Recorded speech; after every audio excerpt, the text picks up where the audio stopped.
Bom dia, meninos. Aqui é o professor Cristiano, de Sociologia. Acabamos de ter uma aulinha agora relacionada ao desenvolvimento do trabalho, na perspectiva marxista, na perspectiva durkheimiana, na perspectiva weberiana, e a gente voltando ali naquele processo de raciocínio, né?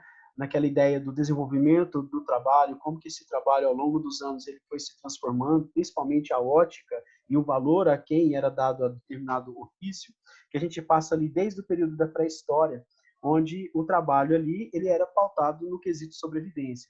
Na transição da pré-história para a Idade Antiga, nós vamos já passar por um processo de sedentarização do homem, onde esse trabalho ele vai ter uma diferença de como ele foi aplicado no trabalho propriamente dito na Antiguidade Oriental, com Egito, Mesopotâmia, Hebreus, Fenícios e Persas, que havia ali um trabalho escravo, mas que havia ali também um sistema de servidão coletivo, né, o chamado sistema asiático, onde nós temos ali também uma outra forma de trabalho, que era o trabalho pautado na escravidão, que já era o trabalho onde já se olhava para o elemento escravo como uma mercadoria, que está situado ali dentro do elemento da história da chamada Antiguidade Clássica, greco-romana. Esse trabalho ele passa por um processo de transformação, né, com a chamada Idade Média, a crise, né, das sociedades antigas, né. Então, dentro desse processo da Idade Média, que vai ali da crise do Império Romano até a conquista de Constantinopla pelos turcos, o trabalho ele era inteiramente escravo. A partir do momento em que ocorre a crise desse modelo escravocrata, institui-se um novo modelo econômico, que era o feudalismo, pautado na terra, no sistema de servidão coletiva e no sistema de vassalagem e sucerania. Sistema de servidão coletiva, que é uma relação ali entre o nobre e o servo, e o sistema de vassalagem e sucerania e vassalagem, que era uma relação entre dois nobres. Porém, um nobre falido e um nobre ainda em ascensão, né? O sucerano e o vassalo. Nessa ideia de desenvolvimento do trabalho, obviamente a crise da Baixa Idade Média impulsionou esse homem a um processo de expansão marítima comercial. Essa expansão marítima comercial se deu, obviamente, pelo surgimento da burguesia, né, como uma grande classe definidora desse novo modelo de trabalho, onde esse modelo seria um modelo capitalista mercantilista. No processo de busca cada vez mais por matérias-primas e acumulação primitiva de capital, a Inglaterra se desponta ali no processo da Revolução. Esse processo da Revolução Industrial traz consigo o surgimento de duas novas classes. A primeira classe chamada burguesia industrial e a segunda classe, que são dissidentes daquela Idade Média degradante, né, da chamada crise da Baixa Idade Média, o chamado operariado.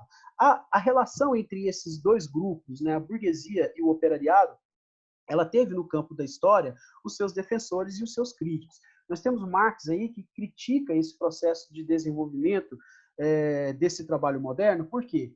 Porque ele diz que essa fragmentação do trabalho, chamada divisão internacional do trabalho, fez com que esse homem não se identificasse mais com a sua mercadoria, com aquilo que ele estava produzindo, já que antes ele fazia parte de toda a etapa da produção.